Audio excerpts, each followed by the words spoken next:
Bon, je vais citer deux autres, mais vous n'aurez pas dans les exercices ces deux couches-là. Bon, il y a deux autres couches qui sont, d'abord, l'ionosphère. C'est une couche qui existe dans la thermosphère, parce que parfois on voit dans des bouquins, au lieu de la couche thermosphère, on trouve la couche ionosphère. Non, cette couche-là est intégrée, hein, bon, elle est dans la couche thermosphère. Donc, il existe dans la thermosphère où les molécules des gaz atmosphériques sont ionisées. On va regarder ici, il y a deux mots nouveaux pour vous, les molécules et les ions. Bon, on a les molécules, on va les étudier en deuxième année collège. Pour les ions, c'est en troisième année collège. Mais je veux seulement vous simplifier les choses. Il y a des particules qui s'appellent des molécules. Hein. Ces molécules sont transformées vers des ions par les rayons qui existent solaires. Donc les rayons solaires, parce que la couche ionosphère, bon, est proche du soleil. Par ces rayons-là, il y a transformation des molécules vers des ions. Et vous allez étudier en troisième année que les ions portent des charges négatives et des charges positives. Donc il y a des ions positifs et d'autres qui sont négatifs. C'est pourquoi on peut favoriser les communications sans fil. Bon, à cause de leur exposition au soleil. C'est-à-dire les molécules qui existent dans certains gaz qui existent dans cette couche-là. Donc, l'essentiel pour vous, il y a une autre couche hein, qu'on appelle l'ionosphère. Il y a encore ce qu'on appelle l'exosphère, une couche. C'est la couche qui suit l'ionosphère et s'étend pour se mélanger avec l'espace. Donc, c'est la dernière couche. Bon, vous allez remarquer que je n'ai pas donné de propriétés pour ces deux couches, l'ionosphère et l'exosphère, parce qu'on n'a pas dans le programme, dans l'exercice, etc. Donc, vous allez trouver seulement les quatre premières couches. Remarque, la pression atmosphérique diminue à chaque fois qu'on s'éloigne de la surface de la Terre.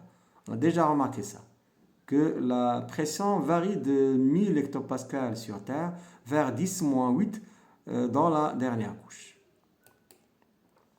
Comment se produit la perturbation de l'air qui existe dans la première couche, la couche troposphère? Regardez ici, on a une image où il y a plusieurs perturbations. Regardez ici. Donc, pourquoi on a ces perturbations? Grand 2, mouvement de l'air dans l'atmosphère. C'est le vent. Lorsqu'on dit mouvement de l'air, on parle du vent. Donc, comment le vent se produit dans la couche troposphère? On va prendre deux régions, deux zones. Une zone où on a la température est élevée, chaude, et une autre, la température est basse, donc froide. Donc, on a deux zones, une chaude et une autre qui est froide. Qu'est-ce qui se passe pour la zone qui est chaude et l'autre qui est froide? Regardez ici. La zone qui est chaude, où on a une température élevée, bon, il y a de l'air. L'air, lorsqu'il se chauffe, c'est par nature, il augmente vers le haut. Bon, on a la montée d'air chaud. D'accord? C'est par nature de l'air. Donc, lorsqu'on chauffe l'air, ici l'air est chauffé par les rayons solaires, donc il y a augmentation vers l'eau. Donc, on a ici moins de l'air. Il y a une diminution de la quantité d'air dans cette zone-là. Pour l'autre partie, la partie froide, c'est par nature. L'air, il va descendre vers cette région-là. Donc, on a une région où on a moins de l'air et une autre, on a plus de l'air. D'accord? C'est naturel. Dans ce cas-là, on a le vent de la zone qui est froide, où la température est basse, vers la zone où on a la température élevée, où on a moins de l'air.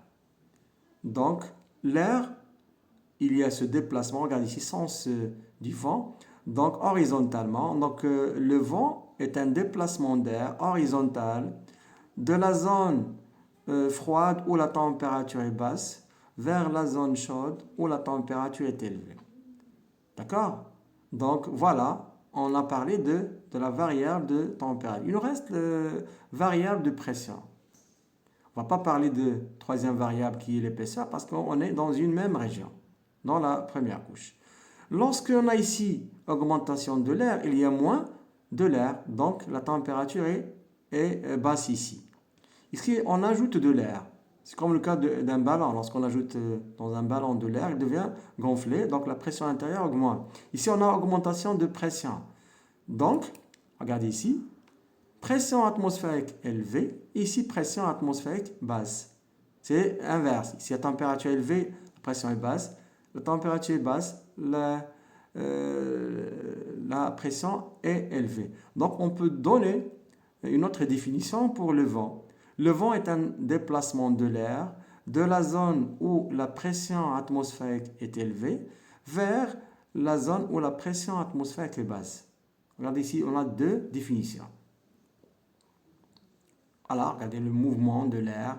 C'est une image explicative, un schéma explicatif de déplacement de l'air qui est le vent. L'origine des mouvements de l'air est due aux différences d'abord de température, une région froide, une région qui est chaude, qui entraînent des différences de pression. Donc la région où la température est élevée, la pression est basse, et la région où la température est basse, la pression est élevée. Donc c'est contraire.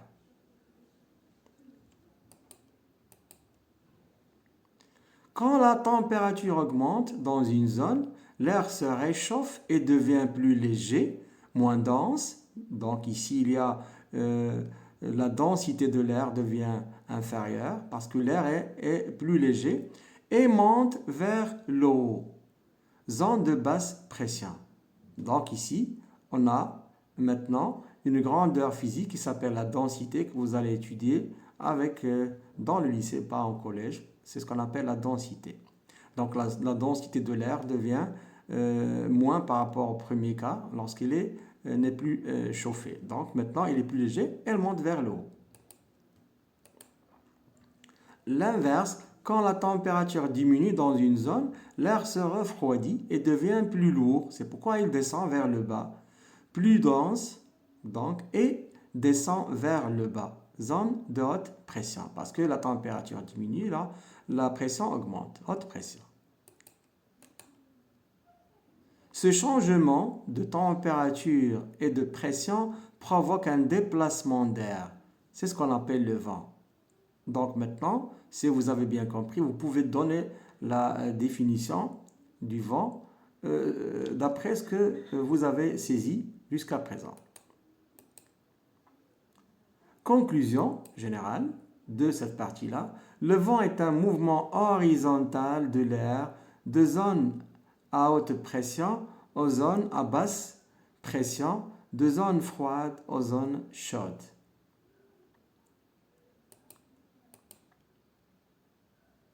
Les deux facteurs essentiels, principaux, responsables de l'apparition du vent sont d'abord, variation de la température.